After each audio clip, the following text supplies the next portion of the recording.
Hi everyone, I'm Mark, And I'm Alex. and this is Final Stop for Final Fantasy Talks.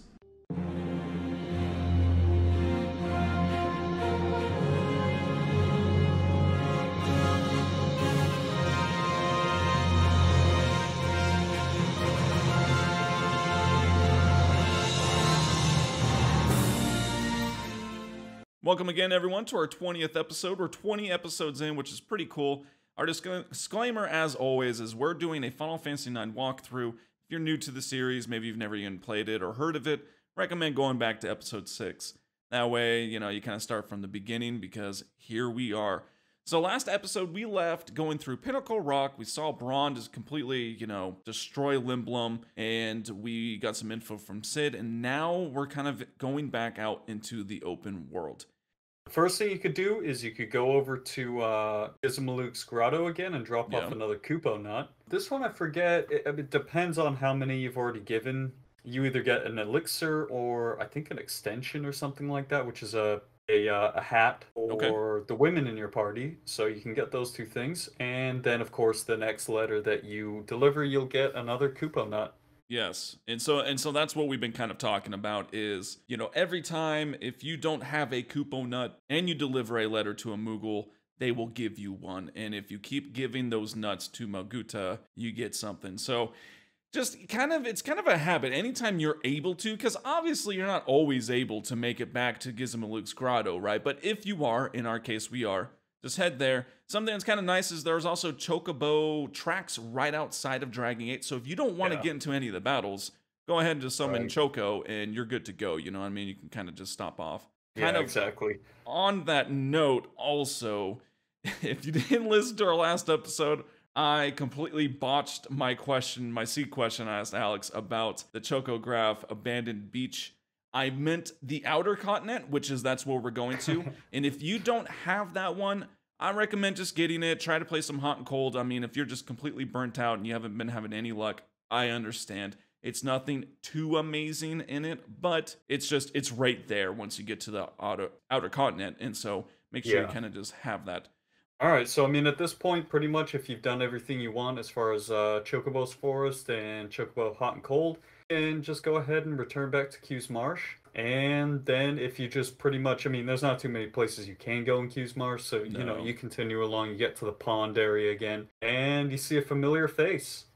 Yeah. You got Quina there. What happened? Don't know. She's just there, and everyone's just excited to Yeah, see her. We don't know how the heck she humbled and bubbled down that tree all the way down, but we'll stop beating seriously. that dead horse. Yeah. Somehow she made it. So yeah, I mean, pretty much this is the point in the story where Kina becomes a forced character in the party, basically. Right. Like, she's no longer optional. From this point on, you can't progress the story unless Kina joins your party. So Yes. she's back, and you can also catch some more frogs. Yeah, absolutely. And so I did this yesterday morning. I played through, basically everything we're going to discuss today. And I thought about catching frogs. I was like, dude, I'm not doing it. I was like, I just can't be bothered right now to catch some frogs. But if you did do it the first time, or if you have, some time to kick around right here, you can keep catching them. I think the first time we talked about, like, you get a silk robe, I think, or something. So you do get some Yeah. things.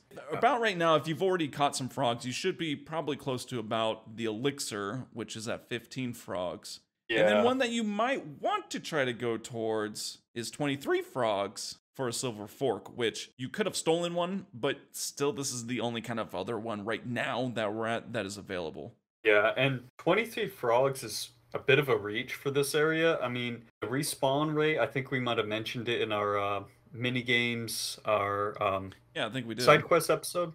The respawn rate is really, really slow. So to wait for, them to go from tadpole into mature frogs and all that kind of Yeah. stuff might not really be worth it. We may be coming up on another Q's Marsh some point later in the story as well. So that's totally up to you guys. Yeah, and I mean, let's be real too. While getting these nice shiny new weapons on Kina is fun, Silver Fork I think brings her attack power up to like 50 or something. It's insane, and then she'll still just hit for 50s. So Yeah. it's if it was a crazy good weapon for Zidane, we would recommend it. So you do need to go forward, though, and you can talk to Quell. Because remember, we have to be here in Q's Marsh, which is why, you know, what Alex said about she's a forced character now because you have to go through here for the story. Typical Quail, he's just being very coy and not straightforward about what he knows because you question him about, you know, is there a secret path? There is. In Quina, he mentions that Quina will show you the way. All you have to basically do is just go to the right of the hut and, you know, the game takes it from there and Zidane chases Quina through the reeds. It leads you to a very interesting little place where there's more frogs. Right. Yeah, there's more frogs, and then apparently Kina's just like, I've never seen this place before. It's like, really? I know, How right? the heck have you guys never found this? It's not like we went very far, man. I mean, I think Quail throws rocks at the building from his hut, you know? I mean, like, it's not that far. Another little kind of funny side note that I just, you know, I always try to pay attention to all the small details is the fact that there's a chain across the entryway. There's actually like 2 chains. And I mean, what little good first does that do? People just step right over it. But not only that, Quina just runs through it and just breaks the chains, no problem. And it's like, oh, well, now we can go in, I guess. I know. Who set that up anyways? Nobody knew it was there. Maybe Quail did, but he wasn't going to say anything about it. I don't know. I don't know, yeah. But anyways, you're there. You take the little tunnel and you're entering this new area we haven't been to yet called Fossil Roo. And it's got a pretty good track, doesn't it? Yeah, so I had to put this down in our notes because this is kind of something that, I don't know, for everybody listening who's played Final Fantasy IX a couple of times, or if you've noticed, the soundtrack, the music when you enter is unique. And then after that point, you know, once you do the chase scene and everything that we're going to talk about in a minute here, the music changes to the old Gargan Roo. It does. Like the same soundtrack that was playing under Trino. And then it stays that way. So you don't really get to listen to that Fossil Roo soundtrack for that long. And it's pretty nice. So I don't know why the designers decided to do that, but it is what it is. Yeah, I don't know. It's almost like maybe they were just testing the area with the song and maybe just they didn't like it as much. It is kind of strange because like you said, I mean, you could really be through that first area very quickly. And, you know, you're only going 20, 30 seconds into a, you know, multi-minute song. And it's kind of interesting. But if you do want to hear it, we'll put in the next blog post for you all. And, you know, you can also just kind of sit in that first area for a little bit because there's not really anything to do. There is a gate. You can't see anything. It's too dark. Yeah. No, it's kind of funny. So you go up to the gate and you can like, there's an exclamation mark. And then he just says like, he peers in there. Zidane peers in there and he's like, can't see anything, da, da, da. So you walk on a little bit and bam, right out of the gate, you got this crazy like demon looking boss thing chasing after you. Yeah, that dude looks strange. And I mean, of course, I'm playing on the remastered. And so all these models are updated and they look so awesome and better than we ever saw them, that's for sure, on the original games playing it. And yeah, he's a wild one. He's just very strange. They were clearly taking some sort of drugs when they designed that one, but he looks cool. Like it's in a cool way, you know? And so a very interesting kind of just scenario right here, isn't it? This is kind of an optional boss. You know, he does have, he's a boss, he's got the stuff. But it's just, you just basically got to keep running straight, and there's the axes. First off, let's talk about him, though, right? Because if you do get caught, it's always a back attack, right? Yep, so this guy's name is Armo Dullahan. So like what Mark is saying, it's always a back attack when you get encountered. It's not really the kind of battle that you're really technically just supposed to run from him. So if you mess up with there's like these swinging axes that kind of impede your way, so they can knock you back and you might get into an encounter. Not the end of the world because he does only have 818 HP. Yeah. And the way this battle works is once you get rid of all of his HP, he like dismantles and falls to the ground so you can run away, but you can't technically kill this guy. No, it'll just keep happening over and over again. Right, and his attacks are pretty meh. Like, he's got Spear, a physical attack, Thundera, and the annoying one, level 5 Death. That can be pretty dang annoying. But as I kind of mentioned at the beginning, it's very easy to just outrun him. Even if you do get hit by a couple of the axes, because I did, it's still pretty easy. And eventually you just kind of jump over a gap and he just blindly chases you and then falls down the hole. So that's that. Before we go any further and see who's waiting for us around the corner, because there is someone, we're going to get to our bold move.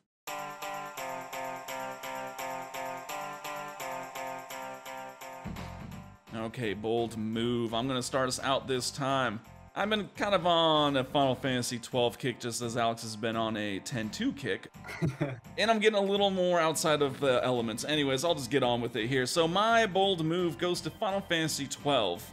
It goes to all of the characters of it for their total disregard of friendly fire. I mean, dude, I'm up there and I got Ash shooting a crossbow through me to hit this wolf. Like, how did she hit that? That's clearly friendly fire. We got scathed in these spells. Like, dude, I'm getting blasted to pieces by all these things. I love how it just doesn't even do anything to him. Doesn't matter. Doesn't even register. I don't think there's any projectiles either, but that was my bold move, man. What do you got? So for this week, and I know one of the other ones I did a Final Fantasy VII Sid and Shara bold move.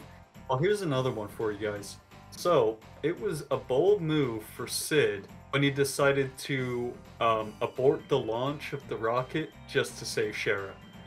So kind of shows he does actually care a little bit, you know what I mean? It was like, oh, if you do this now, we're not going to be able to relaunch for years or something. He's like, oh man, what do I do? Well, it's either that or he doesn't want murder on his hands. That was exactly what it was. So I mean, like deep down, you know, he's like, ah, gosh darn it. Yeah, but I don't want to go to prison. Yeah. Well, that's true, man. Sid. Oh, that whole aspect. But so many of them. Those are our bold moves for this episode, and let's see who is waiting for us.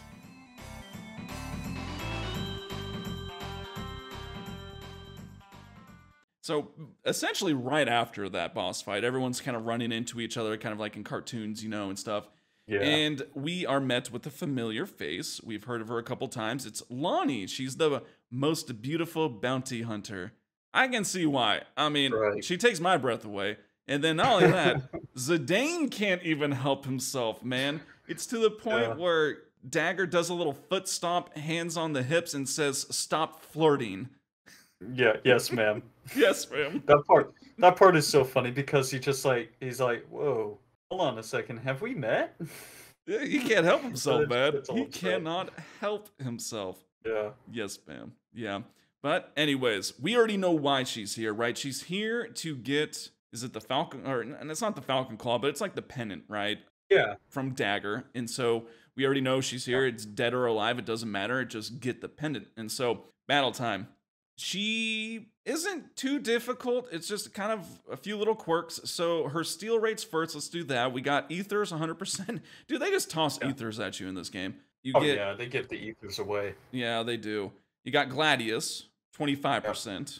And then you got the Coral Sword, which I don't know if I got everything. Coral Sword is 6.25%. I was watching some TV, I'll admittedly say, when I was playing, and so I was a little distracted during the steal, so I think I got everything. Yeah, I feel you. I do the same thing because you just get so tired of seeing couldn't steal anything. Yeah. I'm like, okay, just go ahead and steal, Zidane. You're welcome to steal now. Exactly. Yeah, so I mean, she's not a difficult boss to just beat, but she can surely take out your characters. I'm telling you, like, I don't know how she kills Dagger so easily, and Quina too. Yeah, if she's on the front line. I was gonna say Quina. Yeah, so slow is always your best friend in these battles. Like with a lot of Final Fantasy, slow is pretty broken on bosses in this game. They're almost all susceptible to it. Other than that, I usually just use Mighty Guard with Quina, get Protect up instantly because she's going to start using water on you guys, fire, all this kind of stuff, and her axe attack can do a lot of damage. Oftentimes it does like 250 damage to Quina and can just take her out, so... Yeah, that's what... The few things for her are that, kind of like what you said, she does go for Dagger mostly. So that is why Dagger will usually die, especially Dagger right now, very underdeveloped. Quina also, because she does her like counter attack with the axe, and that does quite a bit. Funny thing is I mean, Vivi I was just smacking her for a little bit, waiting for the steals. I didn't want to rev up damage too much here. She never countered Vivi. I know it's kind of just random, but like you said, I mean, she does crank out some damage. Water is the kind of big one just because it's an AoE, and so you kind of just really got to get ahead of that damage. White Wind works great as well. And then basically, essentially, just have Dagger use Cure. Lani also uses Scan, so whoever she uses it on, usually it's on Dagger. She will attack that person next, and so kind of just be mindful of that. It's really funny because I think this is the only time in the game that an enemy actually uses Scan on you. Yeah. And it's actually hilarious because, so often you'll be using Scan, you'll be like, enemy, thousands of HP, blah, blah, blah.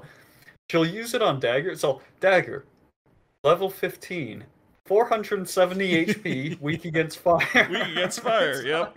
It's like, wait, first of all, and I never get that. How is she weak against fire? I mean, yeah, I don't know this week, but that's what always happens. It's like, Lani, did you really have to use Scan just to figure out that you can one-shot her? Well, and she'll keep doing it too, and so it's like, I mean, but hey, whatever. Regardless, just keep Dagger alive, chip away at her. Zidane has the most health at this point. I think on my game, he might be pushing maybe 850, 900. So he can definitely take some hits before you can even worry about him. But you'll defeat her, and then she just like, see ya. And she just walks. It's like, okay, like, they don't know who she is. You know what I mean? And so in the game, that party, just imagine someone up coming and attacking you, and then losing and be like, all right, well, I'll see you guys later. And they're like, oh okay, bye. Yeah. I love the way she's just like, what a drag. Yeah, what a drag, yeah. What a drag. She gets beaten up, and she's just like, what a drag. What a drag. All right, I'll come back later. Yeah, we know that that's probably not going to be the last we're seeing of her, obviously. So you're able to actually finally go into Gargan Roo. I say finally, I guess it really hasn't been that long, but it's kind of a maze. So before we kind of get into anything, just a few enemies here. You see the Seeker Bats again, which we just saw them at Pinnacle Rock. They're not really anything worrying. They're just kind of annoying with darkness and antidote. So, or I mean, you'll need to use antidotes with poison. And so kind of just some status effects there. Other than that, I mean, well, we got Griffin, which we've seen before. If you listen to our Trino episode, we defeated it in the monster area, whatever, with Steiner. But now you're just seeing it as a full party. So you do know it's got some weapons in its mix, right? Yeah, and I mean, at this point in the game, it should be pretty easy. Griffin just uses a whole bunch of arrow, era, the tail attack likes to use White Wind. So that's another good point. If you didn't get White Wind earlier from Zoo and Clara, you can get it now. You can go ahead and eat Griffin. That'll work for that. Another thing that you can encounter here is Abomination. I don't even know how to explain it. You guys will just have to look it up. Anyway, so Abomination, no special attacks or anything. Interesting to note with that, you can eat Abomination to learn Night with Quina. Okay, cool. And one other enemy is called a Feather Circle, and this thing kind of looks like a ray. Yeah. From the ocean, like a mantis ray or something like that. And you can also eat those for level 4 Holy, which is a pretty sweet move.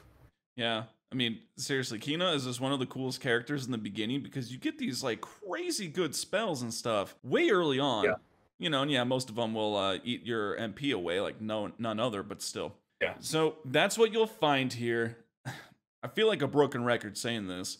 This area, it's not a small area, but just the screens are small. And so remember, when you're getting these random battles, I think it's based on just steps. Maybe each step has, it'd be kind of interesting to actually look into it. Maybe each step has, a certain percentage chance. Maybe it rises up. I don't know. But regardless, it's not much steps each screen.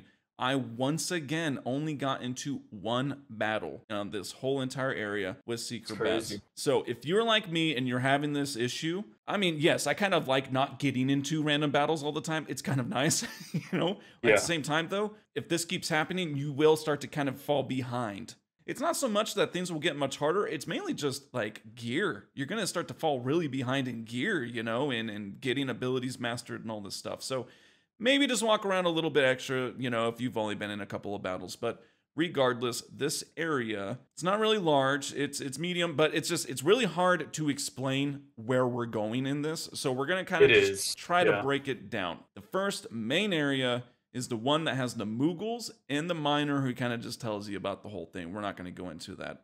One of the Moogles, though, it's a familiar face. Yep. We got Stiltskin back again. This dude just gets around, man. Like, I know, right? He's everywhere you go.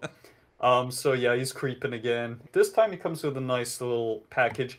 And it's funny because every single time he offers like these items up, they get better and better and better as the story goes on. So this time around we got Phoenix Pinion, Remedy, and Ether for 555 gil. That's a bargain. It is. I mean, and that Remedy in there just takes the cake. You know what I mean? It does. Yeah. They are really good items. And also, I was thinking about this too when I was going through this. And what is the difference between a Phoenix Pinion and a Phoenix Down? Yeah, actually, we didn't ever explain that. So a Phoenix Down is just going to revive a fallen character. A Phoenix Pinion, so I think it has the same function if you use it as an item, but you really want to hold on to them because later on down the road, they'll be able to be equipped as an accessory by a new character. And as with a lot of Eidolons in the story, their damage is based off of how much of that item you have in your inventory. Yeah. So that was another thing we didn't talk about with the Peridot and Ramu. You'll be getting Peridots from the Griffin. And a lot of people will be confused, like, I already have one, you know, she's already learned it, why do I need them? You want to hold on to those because the damage equation for the summons depends on how much of that item you have, or the quantity of that item in your inventory.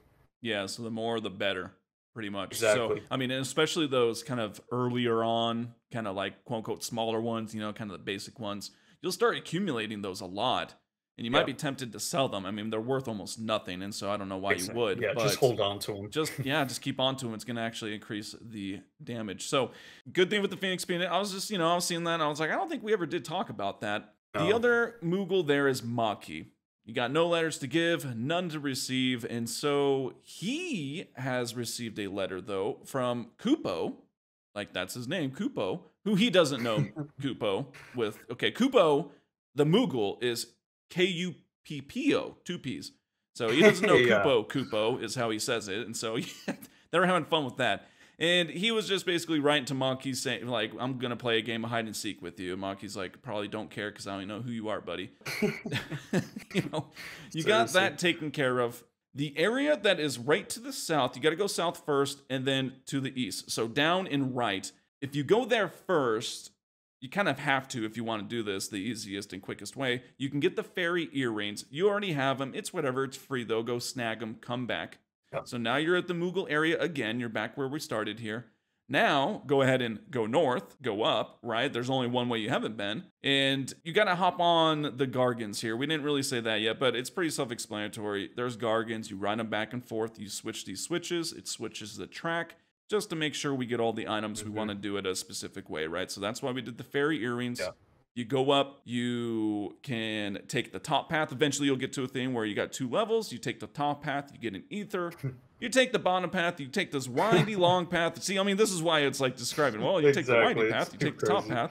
But regardless, you go that way, you flip the switch, you come back again, right? So this is kind of how it is. It's very repetitive with doing a certain sequence, going back, doing one thing, going back, and undoing that sequence. And so regardless, you should have flipped your first switch by taking the north path, come back to the Moogles, and we're going to go to see trivia. Right as we start describing, we're going to see trivia. Alex won yeah, I guess it's winning. He won his rank 15 last time, and so we are on the rank 16 quiz. Let's do it.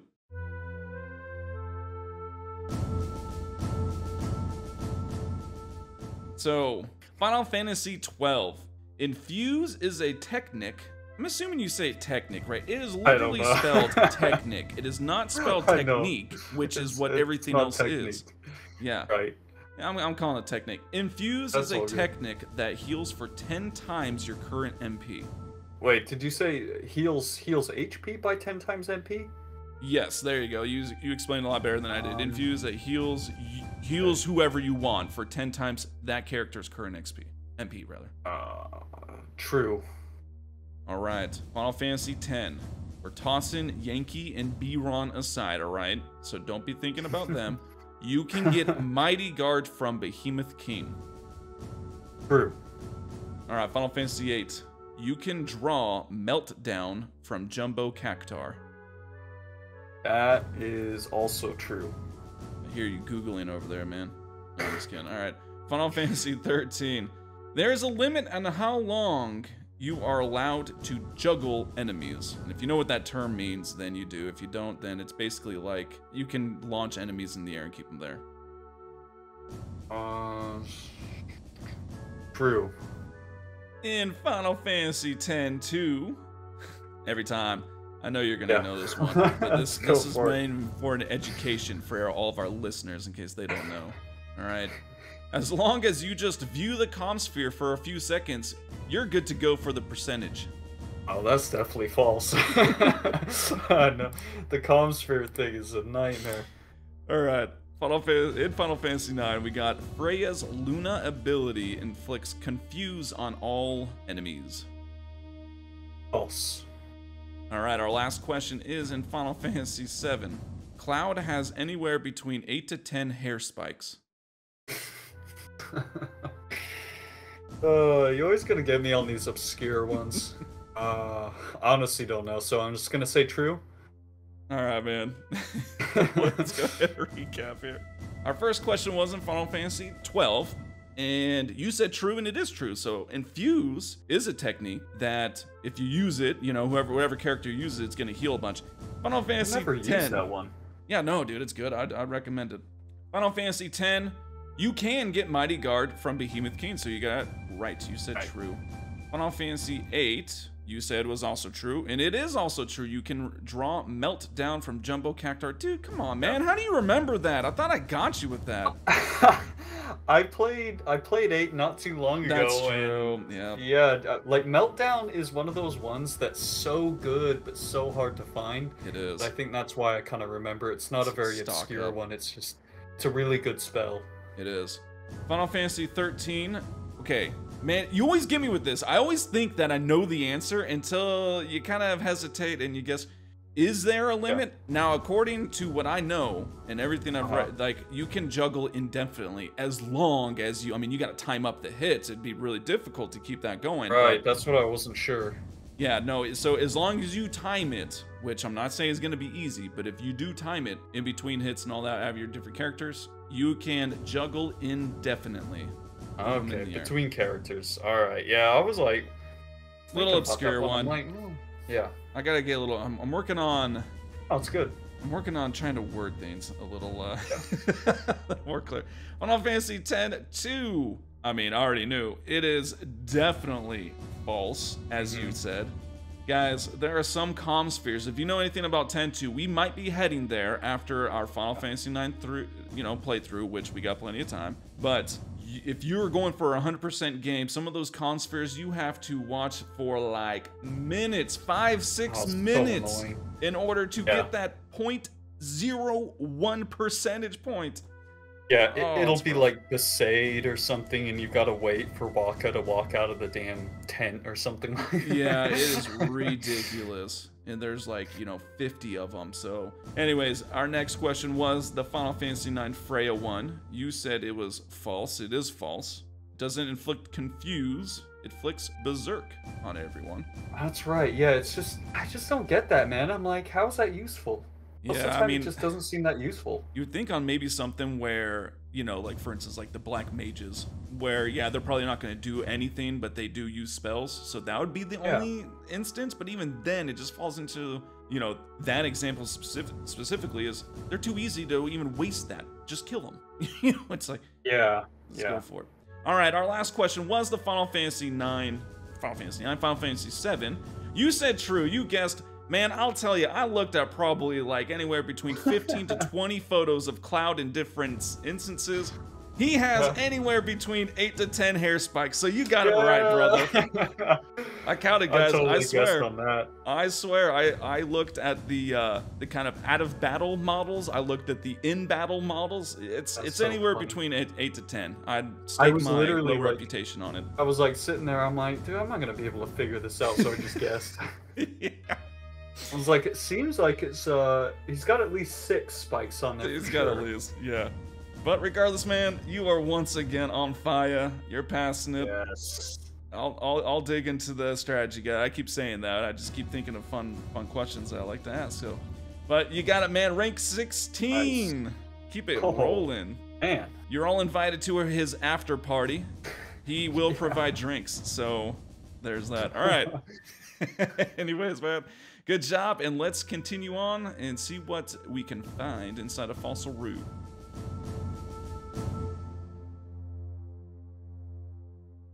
So you are returned to the Moogle area, right? So we already said you flip the first switch, you're good. So now you want to go back down to that southeast location, right? That's why you kind of went there first and got the earring, because after you flip the switch, kind of changes the track. You're no longer going to the fairy earring area. You're now going to some other new area. I think it's called like the Nest or something. I don't really know. Regardless, you'll know because there's going to be a miner there, and he'll sell you some equipment. Yeah, I don't know anything about the stuff that he sells. Yeah. I mean, usually what I buy at this point is just a whole bunch of anointments because everything around here is hitting you up with trouble for some reason. So this is like the point in the game where I usually have like 30 anointments, and I recommend anybody playing this is just, I don't know why, this is that part in the game where the trouble status, all enemies are hitting you up with that, so... Yes, and if you don't know what trouble does, essentially it makes the characters around you take damage when you take damage too, right? Yeah, it seems to be, it's like proportional, or not proportional, it'll be like a quarter of the damage that your main character takes spread to everybody else. So it's kind of annoying. It usually isn't the worst thing in the world, but... Yeah, well, and especially if you got a couple, I mean, it's one of those where, you know, out of combat you can take care of it, but in combat... It's just a lot to keep taking them off all the time, and then everyone's taking just kind of AoE damage. And anywho, I don't think the miner has anything new that we haven't either been able to steal and or just buy. No, and so it's older equipment. Yeah, so nothing crazy there. Just go ahead and buy anything you need at this point. So you kind of just, again, it's the areas. You kind of just move forward, right? It's semi-linear here. It's just hitting the switches, and it's not even really in a correct order anymore. It is pretty straightforward. So what you do want to do, though, is you want to head to the top, and you want to hit that switch number 4 first. If you go out right now, it will take you to the area that you're supposed to go. You don't want to do that. You want to take a little side detour, right? So flip number 4 switch. It'll take you kind of to this, just basically, it's like a room, like a digging room that you can't get into yet because it's just a treasure chest, and it's an actually really nice item. It is the, how do you say this? Lamia's tiara? Lamia's, yeah, I would say. Tiara.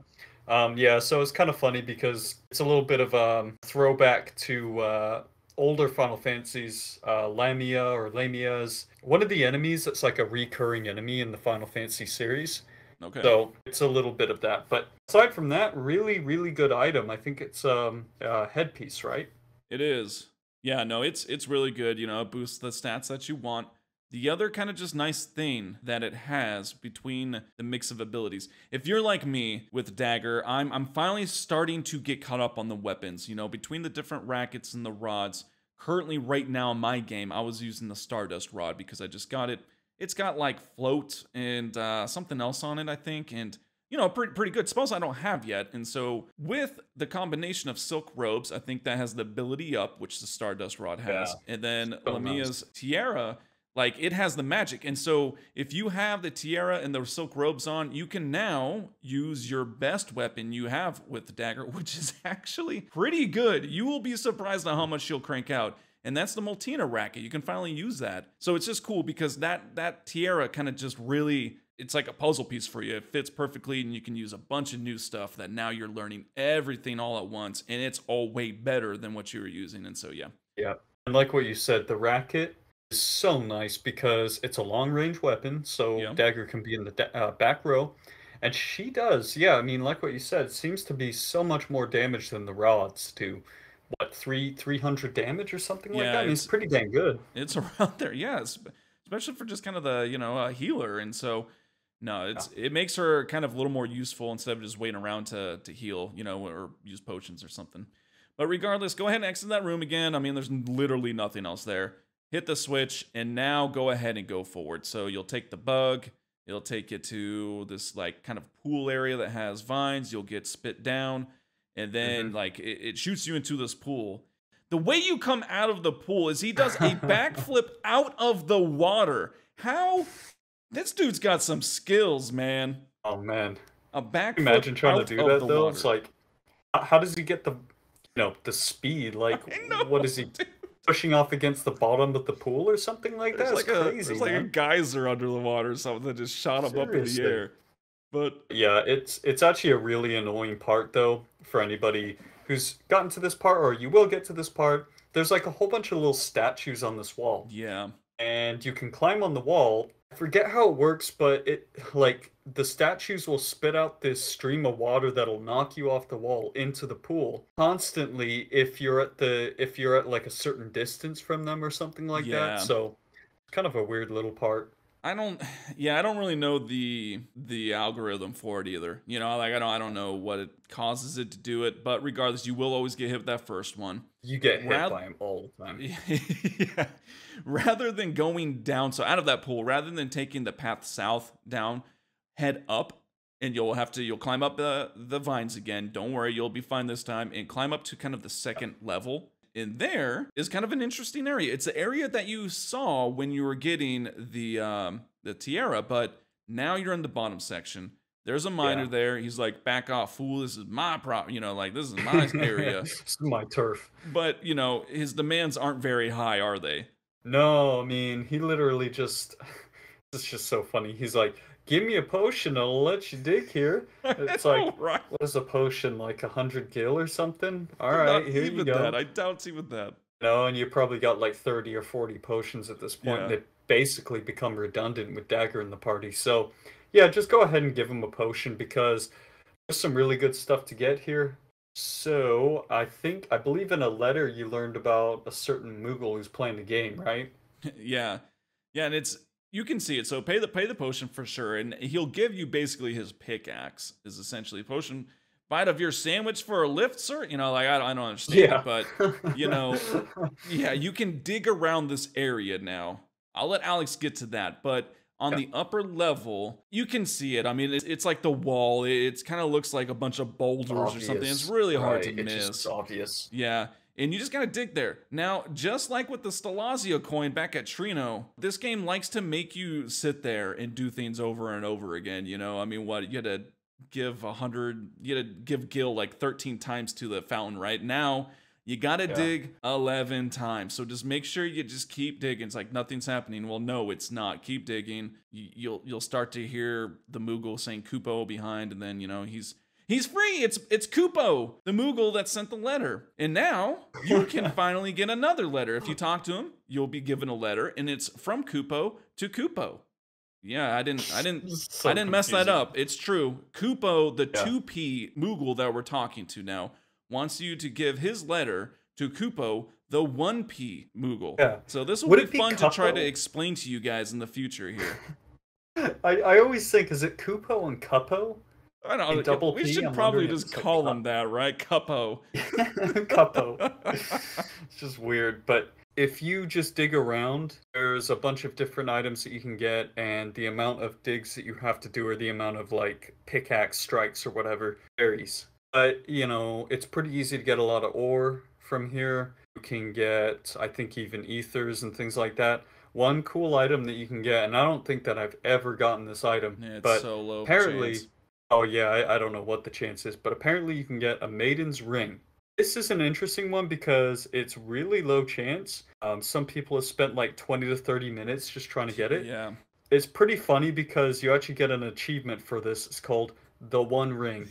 Yeah, so I'm glad you brought that up. So there you go. You get that. And like I said, I'm looking at a FAQ right now, and it's like typically it takes about 15 minutes, 30 minutes. But some people have even I mean, like it's over an hour. Yeah, and that's the thing. Some people, I'm sure, have gone it first try. I did not, so I'll just say that right now. I didn't either. Don't hate on me anymore for my steal rates. I did not get this dig rate, so there's that. But and I don't know if there's any real strategy for whether you should just stay in one place and, you know, do it over and over and over again. But anyways, regardless, if you're playing this on the PC or the PS4, 2 times speed or 4 times speed is your best friend. Yes.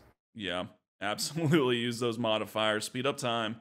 You just guys, and like you said, I don't know if there is. I would just move around to move around, you know, for the sake of it. Yeah. But use the speed increase, please, if you're going for that. I did not go Yeah. for it. I did not get the rain. I don't need to be Frodo, and so I'm all right. There is a survival vest nearby. Really good item. It's in that same kind of area with the mining area, I guess, digging area. Just go to the Yeah. right. Can't miss it. Exactly. Very, very good. You have Adamant vest as well. I think that's semi-newer, so just make the decision there. But survival Nice. vest is better than anything we've gotten so far.